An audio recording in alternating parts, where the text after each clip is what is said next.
Hairdresser discovers girl's secret hiding in hair. She had never experienced something like this before. She was so embarrassed. And the boy had just made things worse. Now everyone was staring at her and her hair. Oh my word, she thought, was it really that bad? Hannah Combs was just an ordinary teen, enjoying life in Harker Heights, Texas, a town where everyone knew each other. She was 15 and looking forward to starting school after the summer vacation.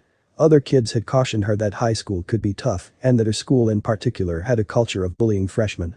But Hannah wasn't worried. She was a people's person, surely everyone would love her.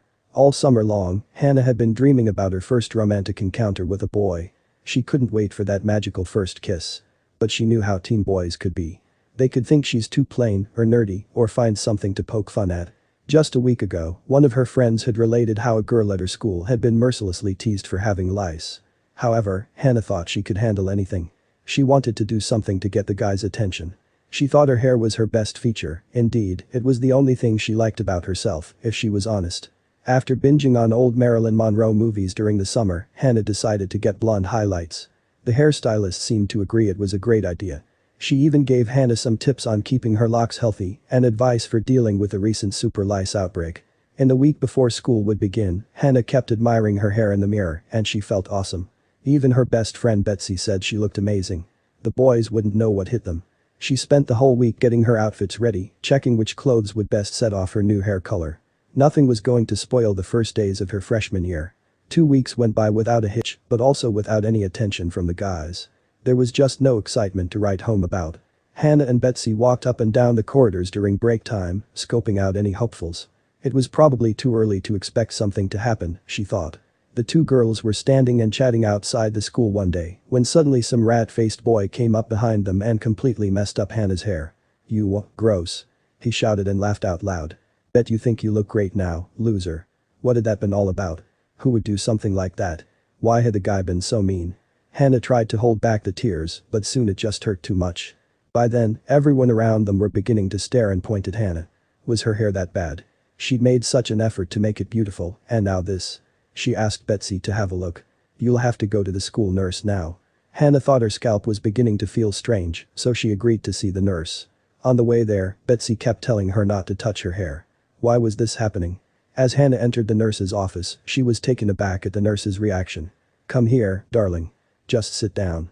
Everything's going to be fine. We'll sort it out." Now Hannah was beginning to get scared. The nurse shouted at Betsy to fetch the principal. When he arrived, he immediately knew he'd have to phone Hannah's parents. He'd never seen such a sight before. When Hannah's dad arrived, he was furious that the school hadn't sent her to the hospital yet.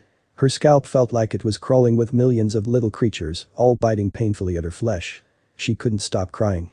She wasn't just sad about her head, but also disappointed that she had been so boy crazy and even gone so far as to change her hairstyle.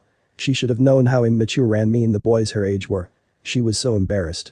In urgent care at the hospital, the doctor examined Hannah's head and discovered she had first-degree chemical burns to her scalp from the high-strength super glue the boy had poured onto her hair. Poor Hannah was in such pain.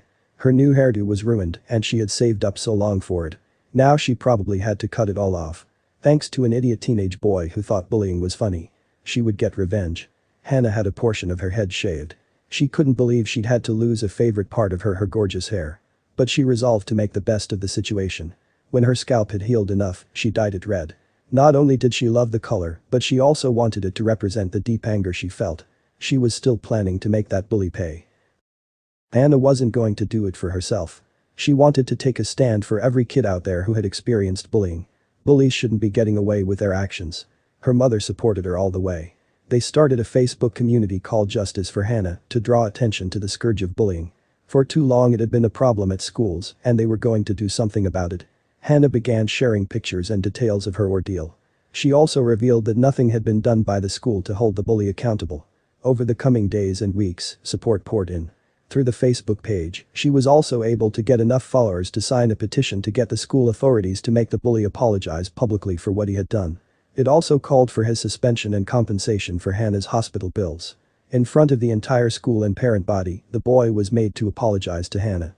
He added that he really liked her and only did what he did because he hadn't known how to express his feelings for her. "Well, if that's how you express your feelings, then I think you have some serious growing up to do," was Hannah's reply, and walked off the stage to loud applause. Hannah's story is inspirational. How will other victims now stand up to the bullies?